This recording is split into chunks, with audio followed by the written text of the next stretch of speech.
कैसे हैं दोस्तों। मेरा नाम साकिब हुसैन है और आप देख रहे हैं नर्सिंग फाइल्स। आज हमारी क्लास डिस्कशन का जो टॉपिक है वो है जीआई प्रोटेक्टेंट्स, ऐसे एजेंट्स जो जीआई की म्यूकोजल जो लाइनिंग होती है ना उसे प्रोटेक्ट करते हैं। बेसिकली ये वो ड्रग्स होती हैं जो जैसे कि अल्सर्स हो गए, अल्सर्स की डिजीज़ को ट्रीट करने के लिए दी जाती हैं ताकि जो म्यूकोजल लाइनिंग है उसे बिल्डअप किया जाए और उसे प्रोटेक्ट किया जाए। तो आएँ डिस्कस करते हैं। तो जीआई प्रोटेक्टेंट्स में हमारे पास बेसिकली हैं क्या, हम इसको देखते हैं। तो GI protectants coat any injured area in the stomach to prevent further injury from acid. Acid से फर्दर इंजरी से बचाने के लिए क्या करते हैं कि ये जीआई प्रोटेक्टेंट आपकी स्टमक की जो लाइनिंग होती है उसे क्या करते हैं, कोट करते हैं। इसमें सबसे अहम नाम आता है आपका सुक्रालफेट का, जिसमें आपकी बहुत ही मशहूर ड्रग अल्सानिक सस्पेंशन इन टैबलेट्स फॉर्म में आती हैं। इनका काम बेसिकली ये होता है कि ये वो वाहिद जीआई प्रोटेक्टेंट हैं अभी अवेलेबल।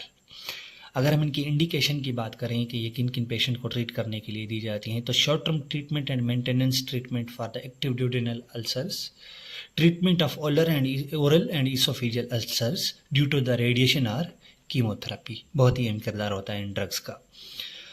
फार्माकोकाइनेटिक्स की अगर हम बात करें तो ये rapidly absorbed after oral administration, metabolised in liver and excreted in faeces. It cross the placenta and may enter breast milk. Adverse effect की अगर हम बात करें तो मोस्ट कॉमन है आपका कॉन्स्टिपेशन, डायरिया, नोजिया है, indigestion, gastric discomfort and dry mouth में also occurs. Contraindication and cautions की अगर हम बात करें तो renal disease, uncontrolled diabetes mellitus and impaired swallowing और गैग रिफ्लेक्स जो है वो इन पेशेंट में आपने नहीं देना। ठीक है, रीनल डिजीज वाले पेशेंट को, अनकंट्रोल्ड डायबिटीज़ के पेशेंट को और इम्पेयर्ड सोलोइंग और गैग रिफ्लेक्स के पेशेंट को आपने ये चीज़ें नहीं देनी, और देनी है तो क्वेश्चन के साथ। ये आपका मैकेनिज्म ऑफ एक्शन है कि ये किस तरह से जीआई प्रोटेक्टेंट्स आपके जैसे कि सुक्रालफेट, अल्सानिक सिरप काम कैसे करती है। तो सबसे पहले ये क्या करती है कि forms protective barrier over gastric mucosa, and number 2 stimulate prostaglandin की प्रोडक्शन को स्टिमुलेट करती हैं और बाइकार्बोनेट की प्रोडक्शन जो है वो करवाती हैं। तो ये तीनों तरीकों के साथ मैकेनिज्म ऑफ एक्शन है इसका, और ये तीनों तरीकों के साथ ये काम करती है जीआई लाइनिंग में।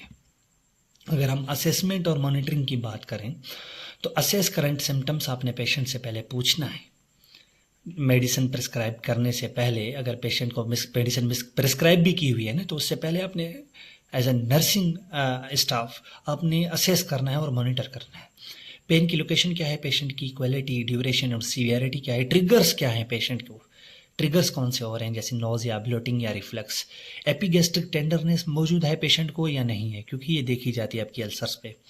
लेबोरेटरी टेस्ट रिजल्ट्स आपने देखने हैं, CBC, stool test for occult blood. Diagnostic test results आपने करवाने हैं, अपर गेस्ट्रोइंटेस्टिनल एंडोस्कोपी के देखने हैं, मॉनिटर करने हैं, असेस करने हैं। Monitor symptoms, resolution and side effects आपने हमेशा करने हैं कि पेशेंट के जो सिम्टम्स हैं वो रेजुलेट हो रहे हैं या नहीं, और इसके साइड इफेक्ट तो पेशेंट को नहीं आ रहे, अगर आ रहे हैं तो कौन से हैं। साइन ऑफ वर्सनिंग कंडीशन क्या है, increased pain, indication of gastric bleeding, अगर ये पेशेंट को हो रही हैं तो ये साइन ऑफ वर्सनिंग है, पेशेंट की जो कंडीशन है वो बिगड़ रही है, अपने हेल्थ केयर प्रोवाइडर को बताना है। उसके साथ साथ क्लाइंट एजुकेशन बहुत इंपॉर्टेंट है हमारे पास जीआई प्रोटेक्टेंट के लिए।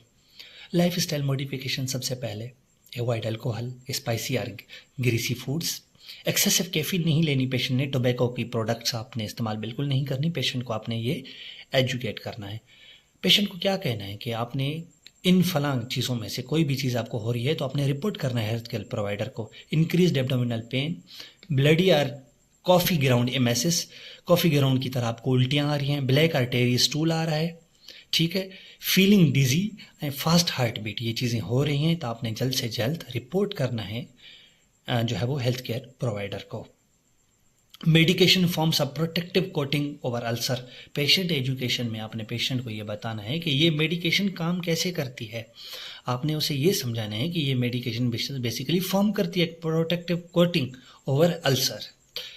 Take on an empty stomach 1 hour before meals आपने हमेशा लेनी है, and separate sucralfate and other medication at least 2 hours. अगर पेशेंट को सुक्रालफेट के साथ कोई और मेडिकेशन प्रिस्क्राइब की गई है तो आपने पेशेंट को ये हमेशा एजुकेट करना है कि जब आपने सुकरालफेट लेनी है यानी अल्सानिक लेनी है सिरप, तो उसके 2 घंटे के बाद आपने कुछ नहीं लेना, या उससे 2 घंटे पहले आपने कुछ नहीं लेना। अगर आपने मिसाल के तौर पे अभी सुकरालफेट ली है तो 2 घंटे बाद ही कोई मेडिकेशन आप लेंगे, उससे पहले नहीं लेंगे। और आपने अगर ये लेना है तो आपने एम्प्टी स्टमक लेना है 1 hour before meals. Side effect आपने पहले ही डिस्कस कर लिए, पेशेंट को बताने हैं कि कौन सी पेशेंट इसके नतीजे में हो सकती है।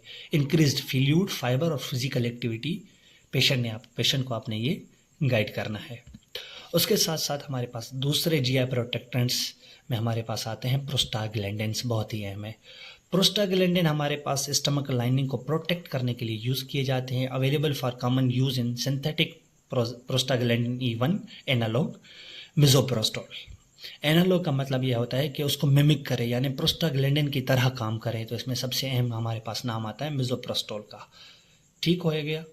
मोड ऑफ एक्शन क्या है? प्रोस्टाग्लैंडिन एनालॉग प्रोस्टाग्लैंडिन की तरह काम करेंगे ये हमारे पास E1। Stimulate production of gastric mucus की प्रोडक्शन को स्टिमुलेट करेंगे। बाइकार्बोनेट की जो है वो प्रोडक्शन को भी स्टिमुलेट करेंगे और डिक्रीज करेंगे गैस्ट्रिक एसिड सिक्रीशन को। ये इनका मोड ऑफ एक्शन है। इंडिकेशन क्या है, कौन से पेशेंट को दे सकते हैं? Misoprostol is primarily used to prevent NSAID induced gastric ulcer in patients who are at high risk for complication for a gastric ulcer. Pharmacokinetic क्या है? Given orally, metabolised in liver and excreted in urine. ये आपके liver में metabolised होती हैं और आपकी जो है वो यूरिन के थ्रू एक्सक्रीट होती हैं। क्रॉस करती हैं प्लेसेंटा को और इंटर करती हैं ब्रेस्ट मिल्क को। एडवर्स इफेक्ट क्या है? Nausea, diarrhoea, abdominal pain, flatulence, vomiting and excessive bleeding or spotting, hypermenorrhoea, dysmenorrhoea and miscarriage. ये इसके क्या हैं? एडवर्स इफेक्ट हैं। Contraindication and question boxed warning क्या होती है प्रोस्टाग्लैंडिन की? प्रेगनेंसी लॉस हो सकता है, glaucoma, cardiovascular disease, respiratory disease, hepatic disease और रीनल डिजीज। इनमें आपने बहुत ही कॉन्ट्राइंडिकेशन के साथ देना है, या तो नहीं देना, या तो बहुत ही क्वेश्चन के साथ देना है। ठीक हो गया। असेसमेंट एंड मॉनिटरिंग क्या करनी है? अगर पेशेंट को ये मेडिसिन प्रिस्क्राइब्ड की गई है तो आपने पेशेंट को मॉनिटर क्या करना है और उससे पहले असेसमेंट क्या करनी है? पेन की लोकेशन क्या है पेशेंट की, duration, severity, triggers, nausea, bloating and reflux, epigastric tenderness है पेशेंट को या नहीं है, CBC, स्टूल फार, वो ये चीज़ें जो हमने पहले डिस्कस करके आए हैं। साइन वर्सनिंग क्या हो सकते हैं? Increased pain, indication of gastric bleeding, ये इनमें भी देखी जा सकती है। और अगर ये पेशेंट को हैं तो आपने उससे पहले असेस करने हैं। मॉनिटर क्या करना है आपने? सिम्टम रिजॉल्व हुए या नहीं हुए, साइड इफ़ेक्ट कौन कौन से आ रहे हैं। क्लाइंट एजुकेशन बहुत ही अहम है हमारे पास। आपने पेशेंट की जो है वो लाइफ स्टाइल मॉडिफिकेशन करवानी है। पेशेंट को क्या कहना है कि आप अवॉइड अल्कोहल करें, स्पाइसी और ग्रीसी फूड्स बिल्कुल भी ना खाएं, एक्सेसिव कैफीन इस्तेमाल ना करें, टोबैको की प्रोडक्ट्स का यूज़ बंद करें। रिपोर्ट करना है आपने इंक्रीज एब्डोमिनल पेन, ब्लीडी और coffee ground emesis, black tarry, stools ये आ रहे हैं तो आपने रिपोर्ट करना है। Feeling dizzy, fast heart beat हो रही है तो अपने पेशेंट को क्या कहना है कि आपने हेल्थ केयर प्रोवाइडर को रिपोर्ट करना है। मेडिकेशन का मैकेनिज्म ऑफ एक्शन क्लाइंट को हमेशा समझाना लाजमी है, उससे यकीन बनता है कि ये मेडिकेशन जो मैं खा रहा हूँ किस तरह काम करती है। तो मेडिकेशन हमारे पास जो है वो प्रोस्टाग्लैंडिन क्या करती है? स्टिमुलेट करती है production of gastric mucus and bicarbonate. और उसके साथ साथ take 4 times each day with meals and at bed times. ये आपकी क्या है कि आपने पेशेंट को बताना है, समझाना है लाजमी। आपसे वो हमेशा पूछते हैं कि किस तरह खानी है, तो 4 times a day with meals and at a bed time. Side effect क्या हो सकते हैं? Report stomach cramps, nausea, diarrhoea and pregnancy loss. अगर ये कुछ हो रहा है तो आपने जल्द से जल्द हेल्थ केयर प्रोवाइडर को रिपोर्ट करना है। यहाँ पे हमारे पास GI प्रोटेक्टेंट्स ख़त्म होते हैं। इंशाल्लाह मिलते हैं हम अपनी अगली नेक्स्ट वीडियो में। तब तक के लिए अल्लाह हाफिज़, अपना ख्याल रखिएगा। Thank you so much.